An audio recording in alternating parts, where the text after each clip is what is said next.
ఈ రోజే డౌన్లోడ్ చేయండి, మీ ఫేవరెట్ షోస్ చూడండి. మన కార్యక్రమం చూసే వాళ్ళందరూ కూడా మహిళలు, హౌస్ వైఫ్స్ అన్నమాట.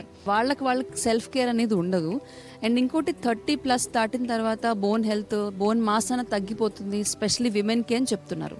మరి దీనిపైన కొంచెం అవగాహన. మామూలుగా ఇప్పుడు మనకి సడెంటరీ లైఫ్ అయిపోయింది, ఎవరికి కష్టపడాల్సిన పని లేదు. అన్ని స్విచ్చెస్ మీదనే, మామూలుగా రిమోట్ స్విచ్ల మీదనే పనులు జరిగిపోతున్నాయి. కాబట్టి వర్క్ అనేది లేదు. మనకి ఎంత శరీరాన్ని కష్టపెడితే అంత హెల్త్ వస్తుంది అన్నమాట, ఆరోగ్యం వస్తుంది.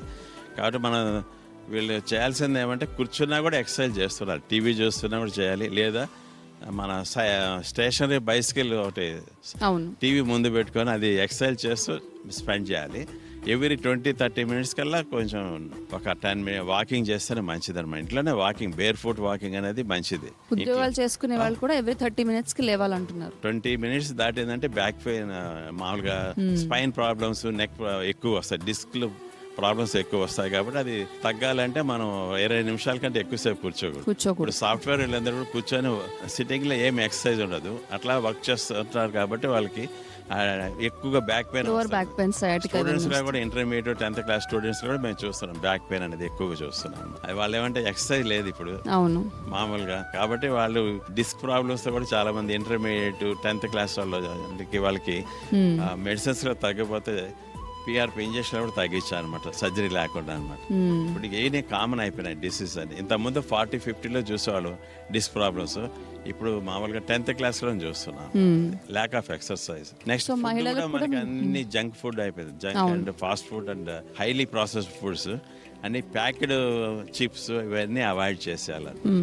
ప్యాక్డ్ ఐటమ్స్ అవన్నీ జంక్ అంతా అవాయిడ్ చేసేయాలి. నేచురల్ ఫుడ్స్ బెస్ట్ అనమాట. మహిళలకు ప్రత్యేకంగా 30 తర్వాత ఏమైనా ప్రత్యేకమైన జాగ్రత్తలు తీసుకోవాలా, లేకపోతే మీరు చెప్పినట్టు ఎక్సర్సైజ్? ప్రతి ఒక్కరిలోనూ విటమిన్ డి తక్కువ ఉంది.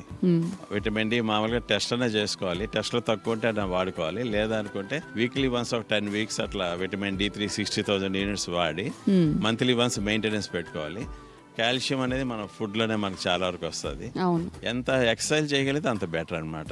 డాక్టర్ గారు, ఈరోజు ప్రేక్షకులందరికీ కూడా అర్థం అవుతుంది. అంటే ఎప్పుడు కూడా న్యాచురోపతి డాక్టర్ గారు కాబట్టి మంతెన గారు ఎప్పుడు డైట్ అంటారు, లేకపోతే ఎక్సర్సైజ్ అంటారు, ఇదే మాట్లాడతారు. ఈయన డాక్టర్ గారు అసలు ఒక్క మందు గురించి మాట్లాడలేదు. అప్పటి నుంచి వెయిట్ చేస్తున్నా, మందు గురించి ఏమైనా చెప్తారేమో, దాని గురించి ఏమైనా చెప్తారేమో అని అసలు మాట్లాడలేదు ఆయన. మామూలుగా బాడీకి రీఛార్జింగ్ అనేది మార్నింగ్ లేస్తేనే ఎక్సర్సైజ్ అనమాట. అవును, ఎంత ఎక్సర్సైజ్ చేస్తే అంత రీఛార్జ్ అవుతుంది, బాడీ యాక్టివ్ గా వర్క్ చేసుకుంటారు. అయితే మరి ఇప్పుడు as a bone doctor, bones ని బాగా స్పాయిల్ చేసే ఫుడ్స్ ఏంటి? Fast food and highly processed foods ఇవే చేస్తాం. ఆల్కహాల్ ఒకటి, స్మోకింగ్ ఒకటి, ఇవన్నీ కూడా అన్నమాట. మరి మీ దగ్గరికి వచ్చే పేషెంట్స్ లో ఒక వయసు పైబడిన తర్వాత ఏవైనా యాక్సిడెంట్స్ అయినా, యూజువలీ పెద్దవాళ్ళు బాత్రూమ్ లో పడిపోవడం, స్లిప్ అవ్వడం ఇలాంటివి జరుగుతూ ఉంటాయి కదా, అంటే వాళ్ళలో రికవరీ అనేది తక్కువ ఉంటుంది అనేది నిజమేనా? అంటే ఒక వయసు పైబడిన తర్వాత ఇంకా బోన్ ఇరిగిపోయింది, ఇంకా కష్టము అనే కేసెస్ ఉంటాయి కదా. 80 years అట్లా దాటిన వాళ్ళకి కొంచెం మామూలుగా వాళ్ళకి కోమార్బిడిటీస్ అంటాం, మామూలుగా షుగర్, బీపీలు అవన్నీ ఉంటాయి. వాళ్ళకి కొంచెం కాంప్లికేషన్స్ ఎక్కువ ఉంటాయి. మిగిలిన వాళ్ళకి అంతా మామూలుగా యాక్టివ్గా ఉండే వాళ్ళకి మామూలుగా సర్జరీ చేసిన వెంటనే ఎక్కువ బెడ్ రెస్ట్ ఇవ్వకుండా నడిపిస్తే తొందరగా వాళ్ళు రికవరీ అయిపోతారు. బెడ్ రెస్ట్ అన్నిటికంటే డేంజర్ అనమాట. ఇప్పుడు బ్యాక్ పెయిన్ అంటే ఇంతకుముందు 3 వారాలు బరువు వేసి ఉంచేవాళ్ళు, డిస్క్ ప్రాబ్లం అంటే. ఇప్పుడు ఎంత ఫ్యూ అవర్స్ అనమాట, ఒక 6-8 hours పెయిన్ తగ్గిందంటే they have to do exercise చేయడం, ఫాస్ట్ గా రికవర్ ఉంటుంది. ఇది కూడా అంత సర్జరీ కూడా, బోన్స్ కూడా వీళ్ళకి అందరికి కూడా, ఓల్డ్ పీపుల్ కూడా రిజల్ట్స్ అనేది ఆస్టియోపోరోసిస్ ఉంటుంది.